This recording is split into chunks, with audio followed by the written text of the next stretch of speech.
The world's best university is the dinner table at home. ఇది నేను చెప్పట్లేదు, science చెప్తాను. మన కోర్ పర్సనాలిటీస్ అమ్మ between the ages 0 to 8 form అవుతాయి. They get nurtured through to 14-15. అందుకే అడల్ట్ ఏజ్ అనేది 18 అంటారు.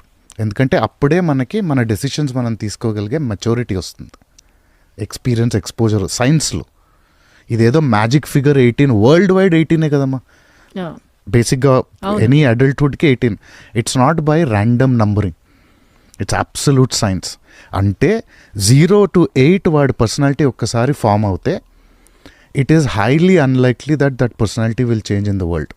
ఇప్పుడు నేను ఎక్స్ట్రీమ్లీ షార్ట్ టెంపర్డ్ అమ్మా, ఓకే, ఉండేవాడిని అని అన్నాను, ఎక్స్ట్రీమ్లీ షార్ట్ టెంపర్డ్.